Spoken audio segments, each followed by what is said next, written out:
Buen día a todos. Mi nombre es Roberto Ruiz y soy speaker de Aquimpech. También dentro de mi trayectoria soy académico de la UNAM.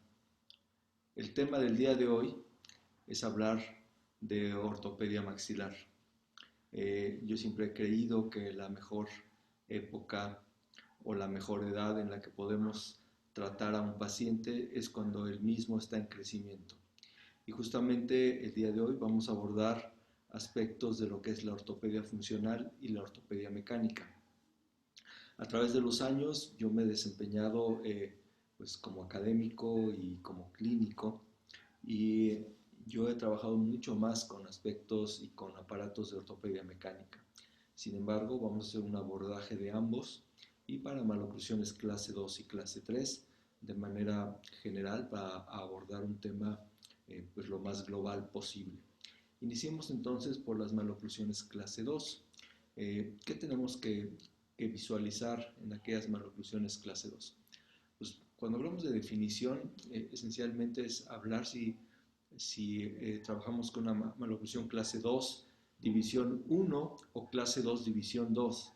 De ahí podremos evaluar cuál es la etiología, es decir, cuál es la razón, si hubo alguna obstrucción de vías aéreas, si hay una asociación genética, digamos, si tenemos factores locales o generales que han causado esta maloclusión.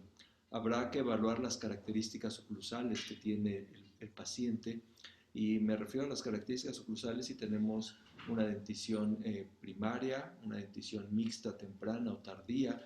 Habrá que evaluar porque también va a depender mucho el diseño del aparato o de los aparatos o la elección de los mismos de acuerdo a las características. Yo siempre he pensado que los aparatos los ajustamos de acuerdo a las necesidades del paciente y no a los gustos del clínico.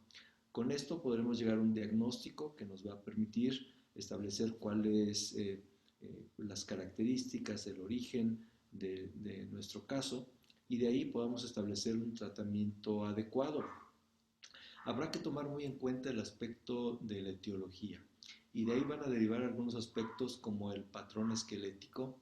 El patrón esquelético juega un papel determinante en las maloclusiones clase 2 porque desde mi punto de vista será el que determine la elección del aparato a utilizar, sobre todo porque, como lo voy a mencionar, algunos de los aparatos funcionales tienden a incrementar el tercio inferior de la cara.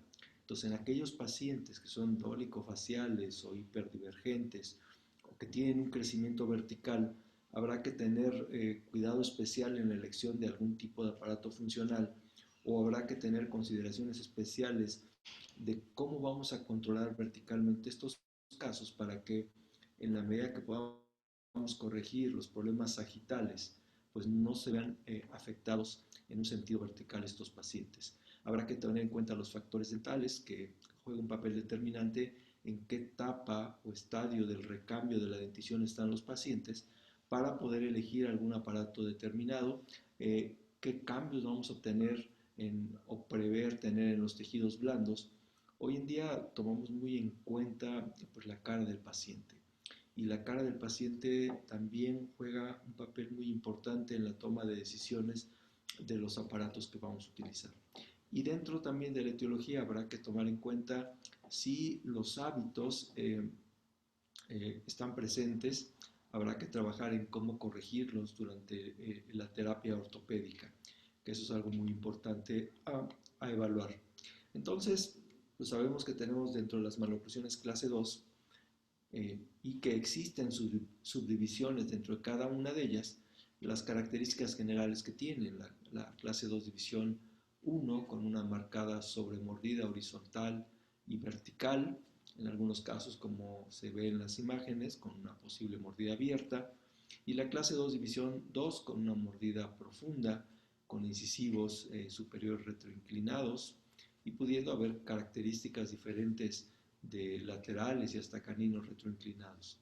Sin embargo, bueno, son patrones diferentes. Usualmente la clase 2 división 1 va a tener patrones de crecimiento vertical y la clase 2 división 2 patrones de crecimiento un poco más neutros y en algunos casos horizontales.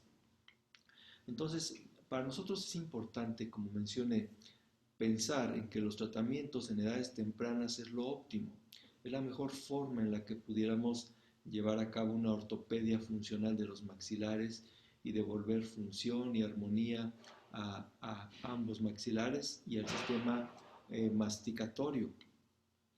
Algo que es importante tomar en cuenta cuando hablamos de ortopedia funcional y ortopedia mecánica, ortopedia de los maxilares, es tomar en cuenta cómo crecen los pacientes. Si bien como clínicos tenemos que estar muy familiarizados con el crecimiento y desarrollo de la cara de los pacientes, es importante tomar en cuenta algunos aspectos como son los ritmos biológicos, que van a ejercer una acción adaptativa que se le dice de índole anticipatoria, que optimiza la relación temporal entre el nivel de actividad fisiológica y las condiciones energéticas ambientales. ¿Qué significa esto?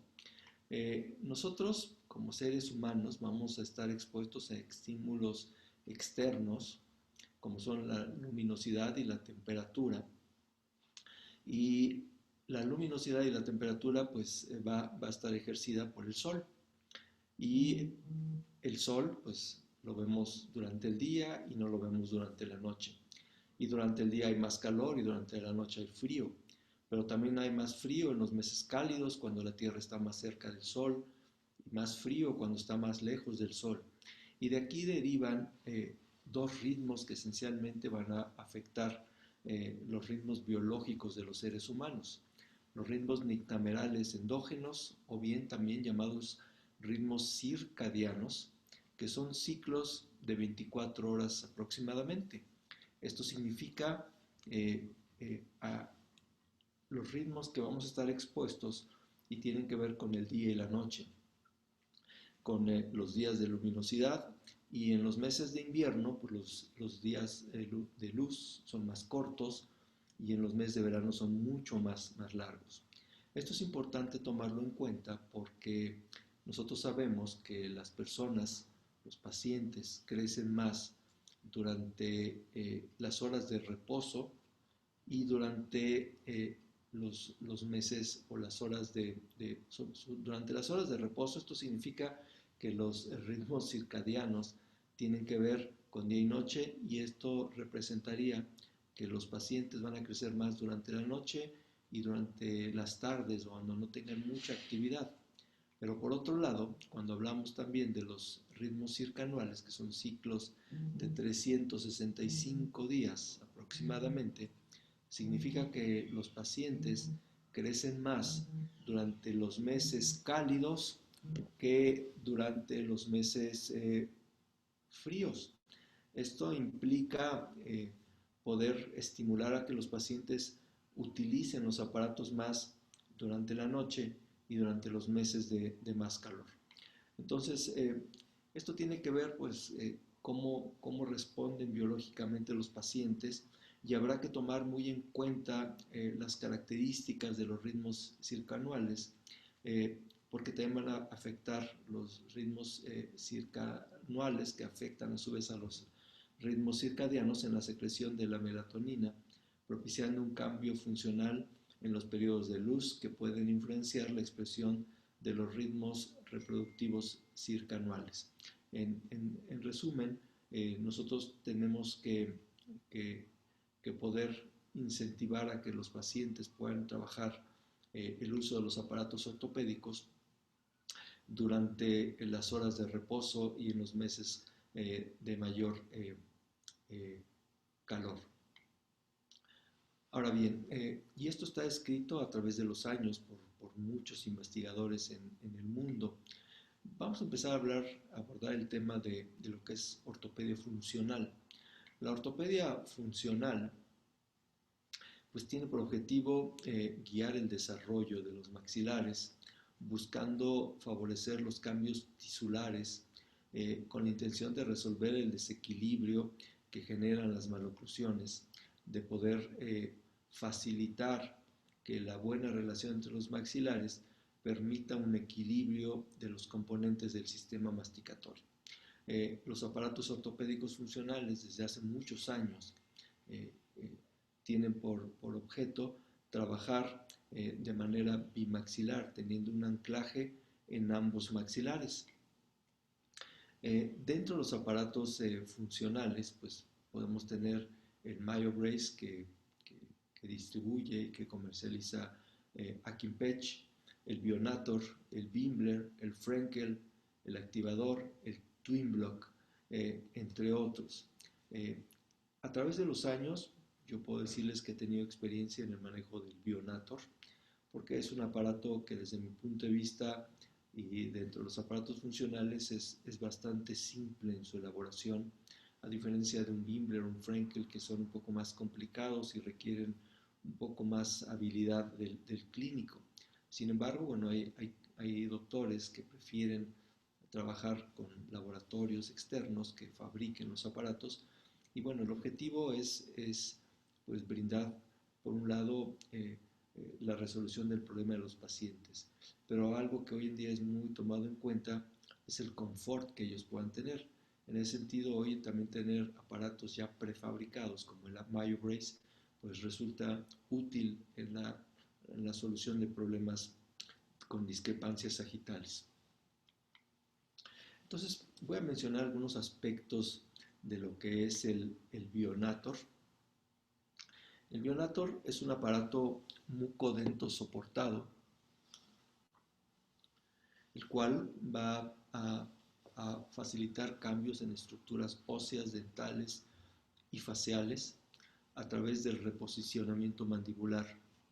Nos permite tener un control y corrección de la sobremordida. Una vez que nosotros realizamos la mordida constructiva, a través del uso del aparato vamos a mejorar la discrepancia en un sentido sagital y vertical de la sobremordida. Va a ayudarnos a modificar la erupción dental a través de los ajustes que realizamos en el aparato durante el progreso del tratamiento, y va a permitirnos mejorar las características faciales al mejorar el balance de los labios de los pacientes. Es un aparato que fue diseñado por Walters en 1952 y buscaba tener un equilibrio entre la lengua y el mecanismo perioral, donde la lengua jugaba un factor muy importante en la posición y el equilibrio perioral para facilitar la respiración de los pacientes. Habrá que tener mucho conocimiento de la etiopatogenia de las maloclusiones para la elección de estos dispositivos. La clasificación de este dispositivo es el básico estándar para clases 2 división 1, el inversor para clases 3 y el de protección para mordida abierta anterior. La diferencia esencialmente entre el clase 2, el básico estándar y el inversor es la disposición del arco de Coffin, que es el arco que se encuentra en la región palatina. Y el de protección básicamente es la extensión de acrílico en el segmento anterior, que va a facilitar que el paciente pueda protruir o proyectar la lengua.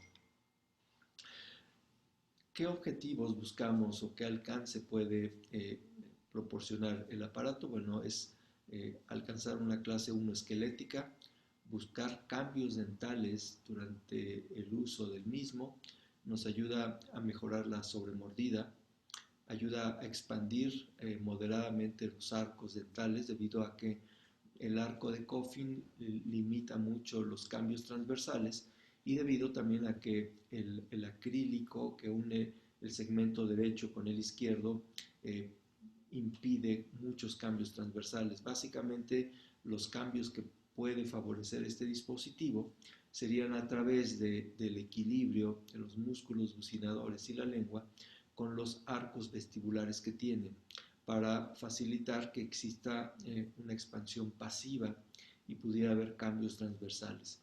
Va a mejorar la relajación muscular del pterigoideo externo, facilitando cambios en la posición de la mandíbula. En algunos casos también alivia la compresión de la articulación mandibular, y este aparato, una vez que se corrige, puede ser utilizado el mismo como retenedor retirando los segmentos bucales o el arco vestibular para que el paciente tenga un dispositivo más cómodo.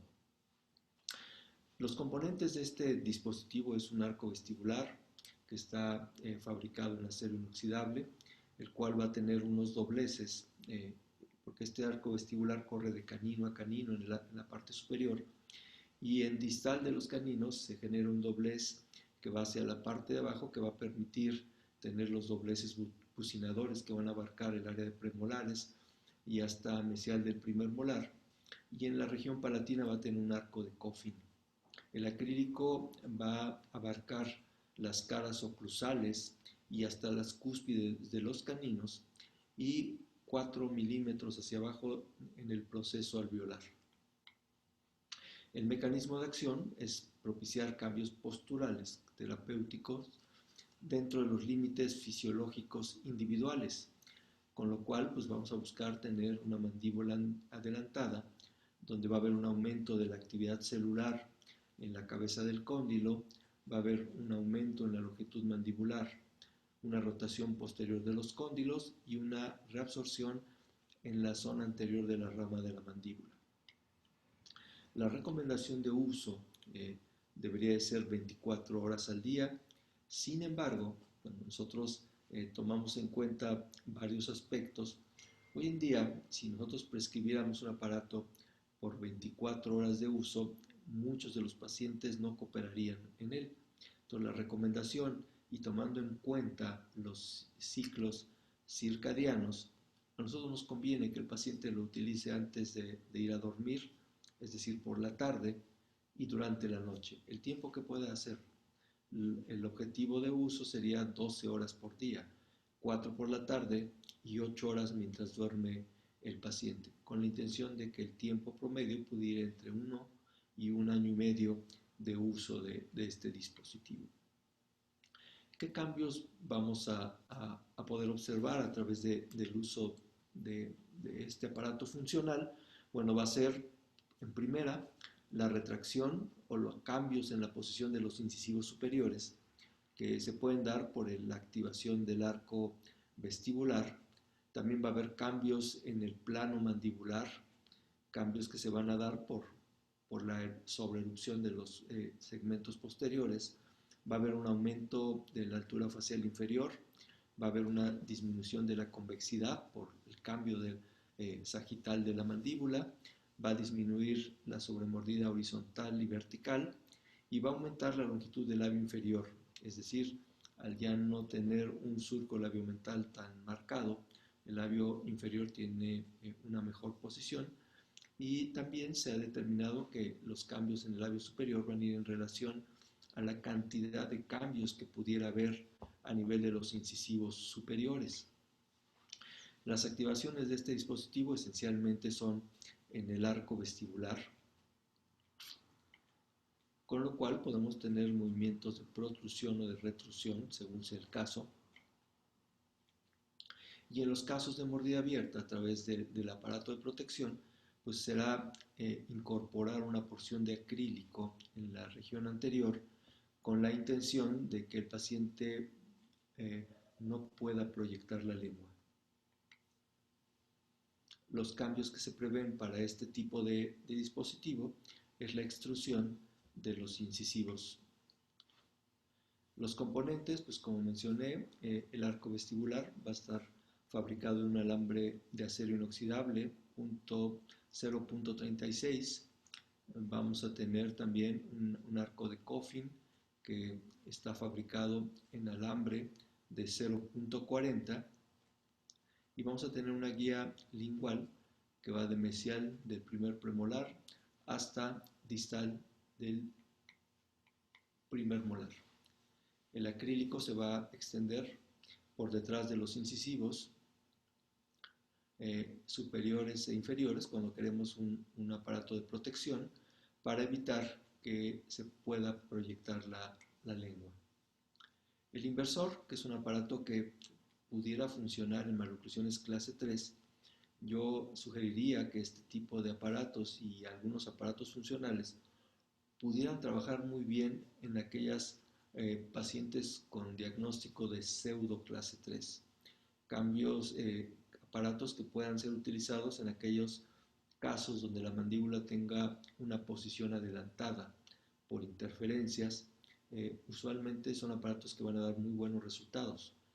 En aquellos casos donde tengamos maloclusiones clase 3 dentoalveolares, probablemente el uso de algún otro dispositivo, incluso de placas activas, pudieran ser una alternativa útil en algunos pacientes.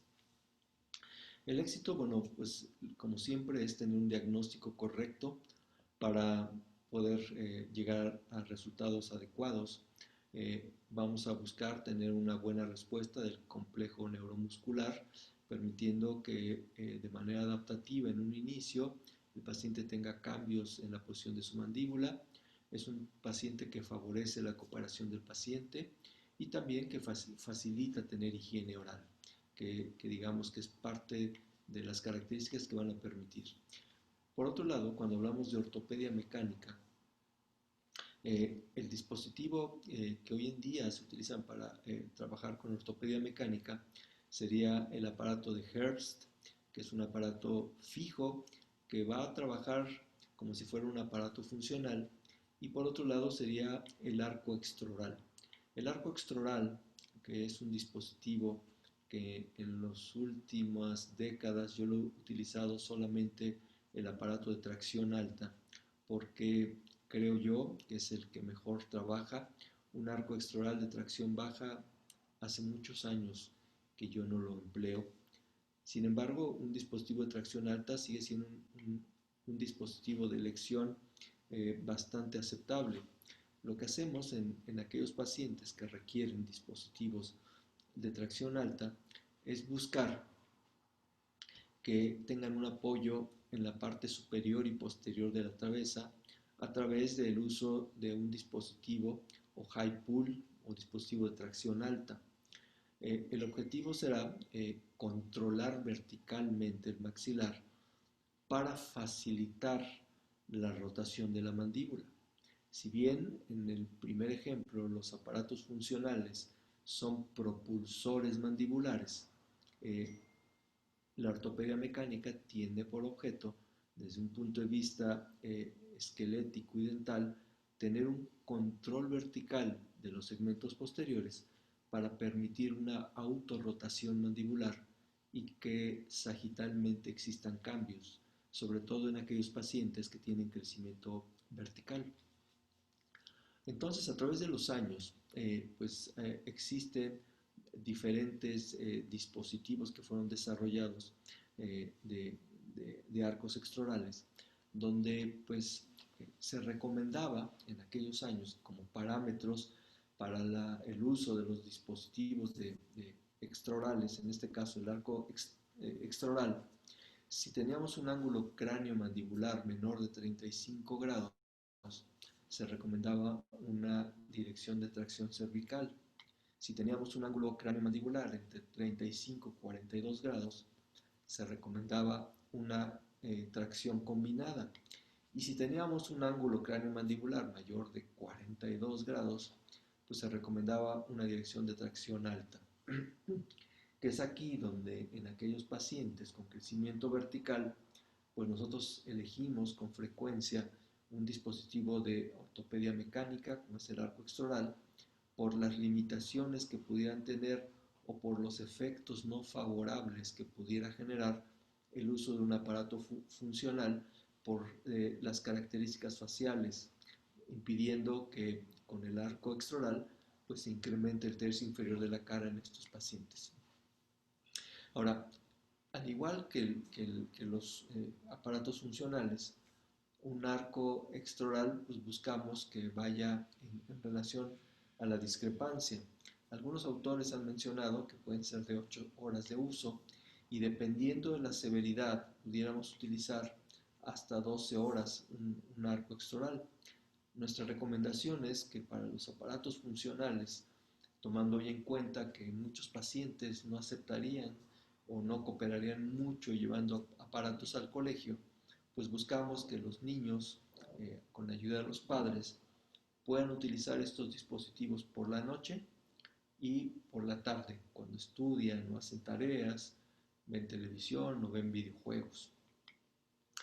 Eh, Inicialmente, el arco extraoral aplicamos una fuerza de 8 onzas que equivale a 224 gramos y 15 días después incrementamos la fuerza a 448 gramos. El objetivo de tener una fuerza de inicio es permitir que los pacientes se puedan adaptar al uso de estos dispositivos. Y una vez que transcurrieron 2 semanas, pues aumentamos la fuerza a la fuerza que está prescrita para el aparato, que será nuestra fuerza ortopédica. Entonces de ahí es cuando empezamos a trabajar con el uso de este dispositivo. Entonces, en algunos pacientes, pues la recomendación, y como fue se dejó una ortodoncia de deriva, como lo marcaba el doctor Alexander, donde se colocó una barra palatina porque los arcos extraorales de tracción alta tienen que ir en combinación de una barra palatina. Y se colocó un arco lingual en la parte inferior que servía para dos fines. Uno como dispositivo de anclaje, mientras se trabajaba con una ortodoncia de deriva, y dos, para tener un control vertical, es decir, al trabajar con un arco o barra palatina en el arco superior y un arco extraoral de tracción alta, y al utilizar un arco lingual, permitíamos que el control vertical que se diera en los dientes posteriores no se viera afectado por la extrusión de los primeros molares mandibulares.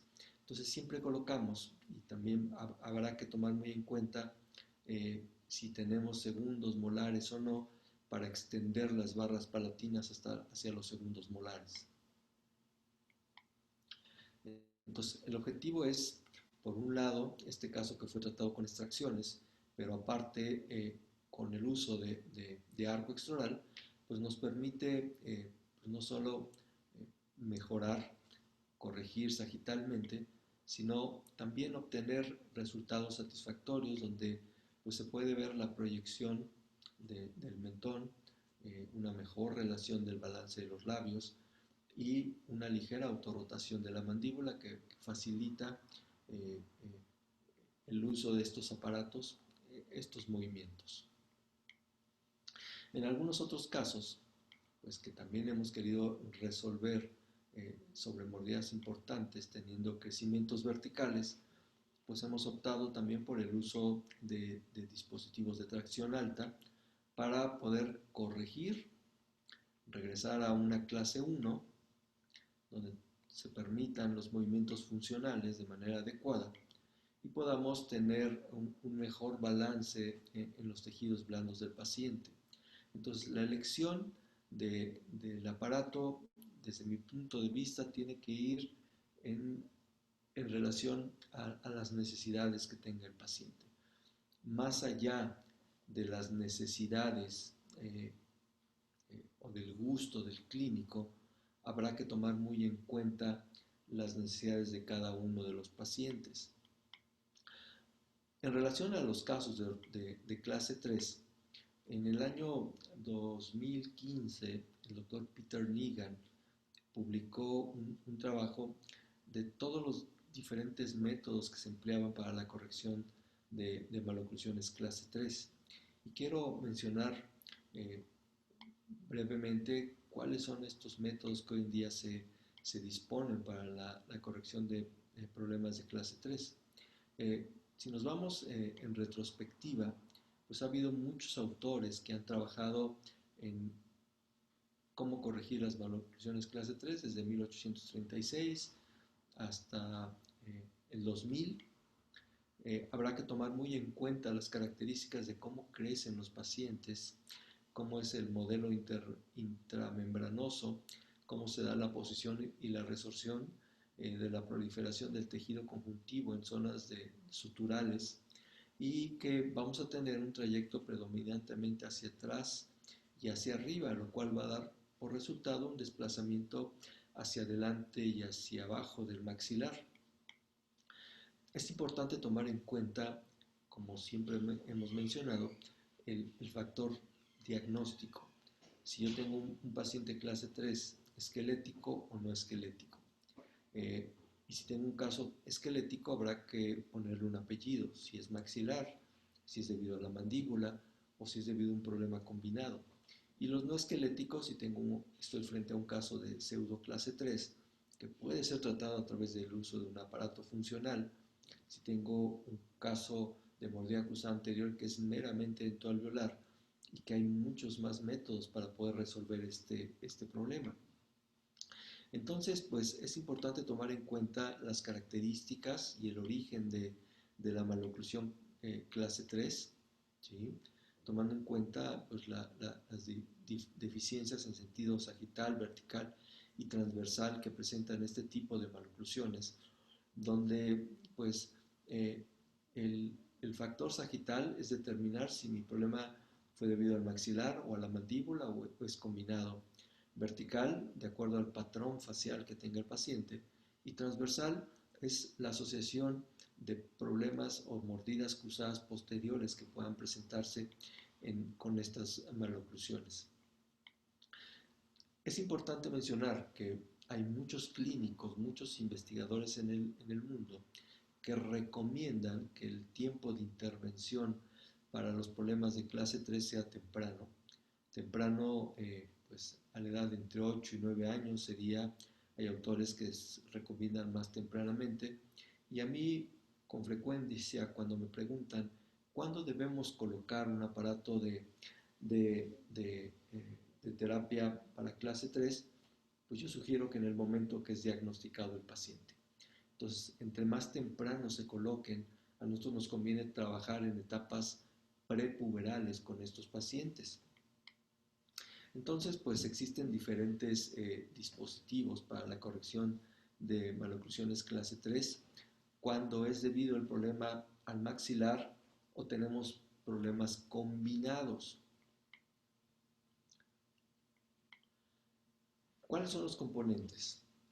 Si vamos a trabajar con una máscara de apoyo frontomentoniano, bueno, pues vamos a tener un apoyo frontal, un apoyo en el mentón, una barra principal y una barra transversa. Y si trabajamos una máscara de control vertical, pues vamos a tener un dispositivo de tracción alta, vamos a tener un armazón de máscara y una mentonera.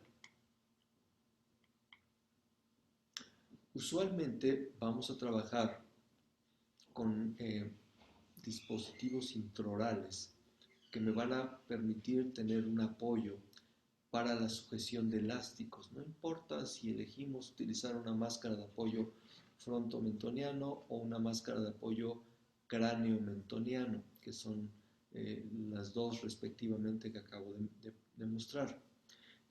Vamos a trabajar con componentes que nos van a permitir de manera intraoral realizar correcciones transversales, es decir, corregir las mordidas cruzadas, y también nos van a permitir trabajar como elementos de sujeción para los elásticos. Entonces, estos dispositivos pueden ser de cobertura oclusal o no, y pueden estar apoyados en 2 o en 4 bandas, en 2 bandas y tornillos, o simplemente en tornillos. Y va a depender las características de cada paciente los que determinen el tipo de aparato a emplear, ¿sí? Entonces pueden ser con cobertura oclusal, que funciona muy bien cuando trabajamos dispositivos de apoyo frontomentoniano. Es importante mencionar que cuando trabajamos con una máscara de control vertical, no es necesario el uso de dispositivos de cobertura oclusal. La elección es poder trabajar con tornillos que no tengan esta cobertura oclusal y que nos permitan que el dispositivo per se tenga el control vertical del caso. Y también es importante mencionar que los pacientes donde utilizamos un anclaje ósteo-dento soportado van a ser aquellos pacientes que se encuentren en etapas postpuberales, ¿sí? El protocolo de trabajo, bueno, es utilizar fuerzas que estén entre los 300 y hasta los 600 gramos cuando se trabaja con una máscara facial. si utilizamos un dispositivo de apoyo frontomentoniano, los elásticos tienen que tener una dirección de tracción entre 20 y 45 grados. Cuando trabajamos con la máscara de control vertical, la dirección de los elásticos no cambia. Tiene que ser una dirección que preferentemente pudiera ser horizontal y de acuerdo a la disposición del aparato en la cara del paciente, pudiera tener variaciones de tracción de 10, 20 o hasta 30 grados indistintamente. Los efectos esqueléticos que tenemos va a producir el uso de una máscara facial, un avance del maxilar de 1 a 3 milímetros, es lo reportado en la literatura. Sin embargo, si somos muy conservadores, 2 milímetros es un avance muy satisfactorio. El maxilar va a rotar en una dirección antihoraria. Esto tiene que ver con el punto de aplicación de la fuerza. La mandíbula va a rotar en una dirección horaria.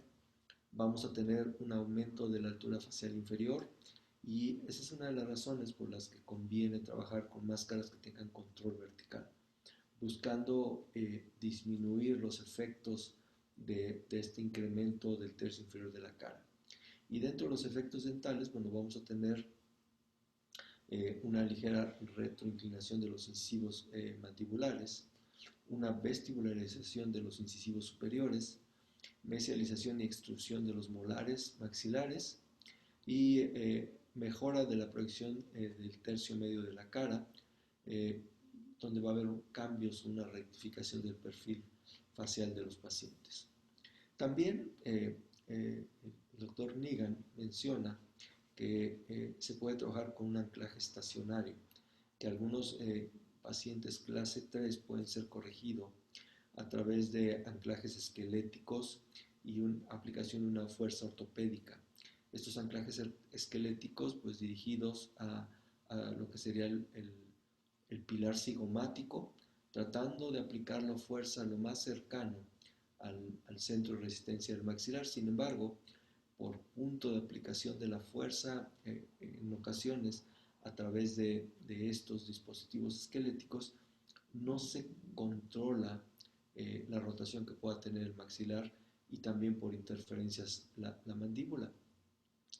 Entonces, este método va a ser a través de mini placas y a través de implantes osteointegrados, que son mini tornillos, y dientes anquilosados, como se le dicen. Y el protocolo va a ser el siguiente.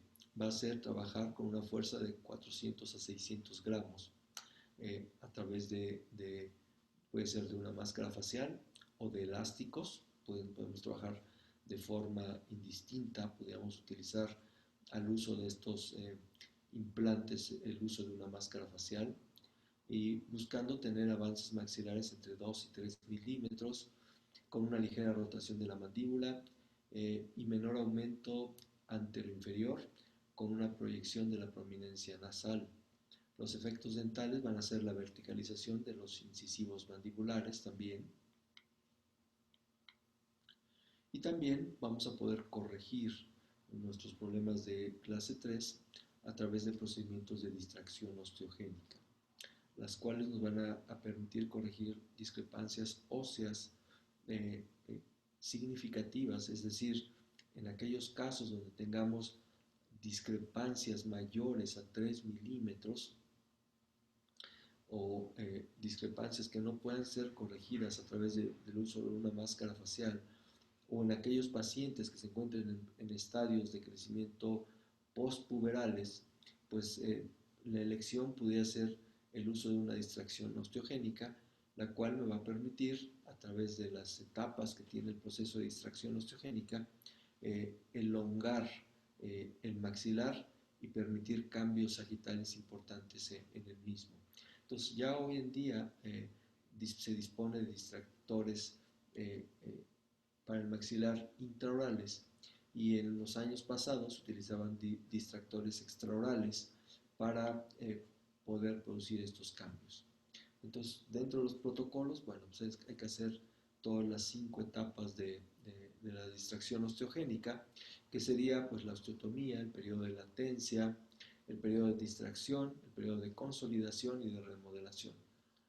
Los cambios esqueléticos es la distracción ósea, donde va a haber una neoformación de tejido óseo y neoformación de tejido blando, ¿sí? El protocolo es la distracción de 1 milímetro por día de los segmentos fracturados o osteomizados. eh, es importante tomarlo en cuenta. Y también lo que hemos hecho en algunos casos, y ya para finalizar, es eh, trabajar en algunos pacientes que se encuentran en etapas ya limítrofes, en etapas postpuberales, donde en ocasiones no tenemos problemas transversales importantes. Hemos utilizado máscaras de control vertical, que este dispositivo lo desarrollamos dentro del UNAM, una máscara facial de control vertical para el tratamiento temprano de la retusión maxilar, donde utilizando dispositivos de anclaje esquelético, como son tornillos, hemos podido resolver los casos de manera satisfactoria, donde hemos podido mejorar el balance de la cara de los pacientes. No me resta más que agradecer la atención que han tenido a este video. Espero que sea de utilidad tener un panorama de lo que es la ortopedia funcional y la ortopedia mecánica. Les agradezco mucho su atención, estoy a sus órdenes, que tengan buena tarde.